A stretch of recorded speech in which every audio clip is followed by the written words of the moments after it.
नमस्कार माझ्या मित्रमैत्रिणींनो, मी प्रिया तेंडुलकर।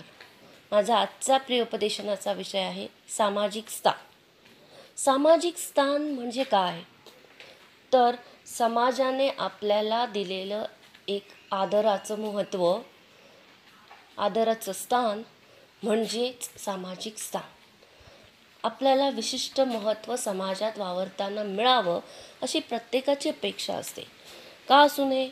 असावीच, पण ती मिळवण्यासाठी आपण कुठले मार्ग वापरतो, कुठले मार्ग अवलंबतो ह्यालाही महत्त्व आहे। सामाजिक स्थान वाढवायला पाहिजे असेल तर पहिली गोष्ट म्हणजे शिक्षण, उत्तम शिक्षण घेणे।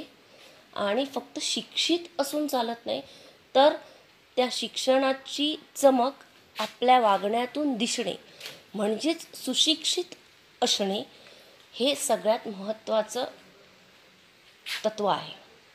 या तत्वाने चाललं पाहिजे, पहिली गोष्ट। दुसरी गोष्ट, आपल्या वागण्यात नम्रता, नंतर दुसऱ्याला मदत करण्याची वृत्ती किंवा कोणाच्याही प्रसंगात आपण दुसऱ्याला खंबीर आधार देणं, ही वृत्ती, ह्या सगळ्या गोष्टी असल्याच पाहिजेत, तर आपल्याला सामाजिक स्थान मिळतं। कारण आपण दुसऱ्याच्या सुखात तसंच दुःखात सुद्धा वाटेकरी होतो आणि त्यांना एक आपला आधार वाटतो, बळकट हात त्यांना मिळतो आमचा। त्यामुळे समोरचा माणूस ॲटोमॅटिक आकर्षित होतो, त्याला ॲटोमॅटिक आपुलकी वाटायला लागते आपल्याविषयी। हे एक कारण झालं। आणि तिसरं कारण जे आपण असं म्हणतो की आपल्याला सगळ्यात महत्त्वाचं म्हणजे पैसा पाहिजे। अगदी बरोबर, पैसा हा पाहिजेच। सामाजिक स्थानाला सुद्धा पैसा हा महत्त्वाचा केंद्रबिंदू आहे। पण हा पैसा मिळवायचा कसा?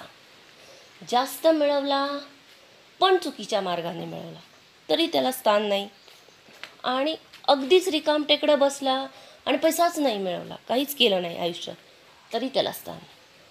त्यापेक्षा पैसा कमी मिळवा किंवा जास्त मिळवा, पण तो प्रामाणिकपणे आणि प्रामाणिक कष्ट करून मिळवा। कष्टाने, प्रामाणिकपणे केलेल्या कष्टाने मिळवलेला पैसा, मिळवलेली संपत्ती ही सदैव शृंगारित असते, हे लक्षात ठेवून पैसा मिळवा। त्या पैशामुळे आपल्या आयुष्याला एक वेगळी तेजस्वी कलाटणी मिळते। आपलं आयुष्य हे तेजाळ होतं, हे शृंगारित होतं, कारण तो पैसा प्रामाणिकपणाचा असतो। त्याच्यात तो पैसा मिळवताना आपले त्याच्यात प्रामाणिक कष्ट असतात, हे अत्यंत महत्त्वाचं आहे, तरच आपल्याला सामाजिक स्थान मिळतं। नाहीतर आपण करोडोपती आहोत, कुठल्याही गोष्टी खरेदी करू शकतो, पण मिळवला कसा पैसा? ह्याला लुटून, त्याला लुटून, त्याचं वाईट कर, ह्याचं वाईट कर, कोणाचे पैसे चोरून, असं करून सामाजिक स्थान मिळत नाही। ते तोंडापुरतं, तितक्यापुरतं, वेळ आहे तोपर्यंत लोक हांजी हांजी हो हो हो करतात, त्याला अर्थ नाही। जर तुझं सामाजिक स्थान उज्ज्वल आणि ते अबाधित हवं, तर प्रामाणिकपणे प्रत्येक गोष्टीत कष्ट करून पैसा मिळव आणि आपली वृत्ती चांगली ठेव। हे माणसाचं मूल कार्य असेल, जे की त्याला सामाजिक उच्च स्थान, उत्तम स्थान समाजात देईल। अजून काय? अजून माणसाने काय, आपला पेहराव चांगला ठेवावा, घाणेरडा पेहराव ठेवू नये।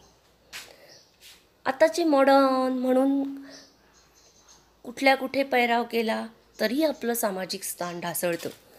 त्यामुळे चांगले अंगभर कपडे, वस्त्र घालताना व्यवस्थित, की समोरच्याला आपला वस्त्रातूनच आपल्याला पाहिल्याबरोबर त्याची नजर झुकती व्हावी, इतकं नम्रता त्याच्या नजरेत आपल्याला दिसावी, इतका आदर त्याला आपल्याविषयी वाटावा, असा आपला पेहरावही असला पाहिजे.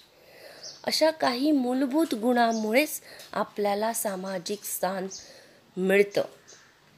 समाज आपल्याला ते स्थान प्रदान करतो, कारण आपण त्या योग्यतेचे असतो. म्हणून माझं सदैव सगळ्यांना सांगणं आहे की जर तुम्हाला उत्तम स्थान समाजात हवं असेल तर समाजाशी चांगलं वागा, समाजात उठावदार वागा, सामाजिक बांधिलकी व्यवस्थित ठेवा आणि आपल्यावर कोणीही बोटं ठेवू नये. तसं बघितलं तर समाज तू चांगलं केलं तरी बोटं ठेवणार, वाईट केलं तरी बोटं ठेवणार. पण सहसा आपण वाईट केलं म्हणून आपल्यावर समाजाने बोटं ठेवली, आपल्याला नाव ठेवलं, अशी कुठलीच सिच्युएशन आपल्या आयुष्यात येऊ नये याची आपण खबरदारी घेऊनच जगलो तर व्यवस्थित जगणं होऊन जाईल. धन्यवाद.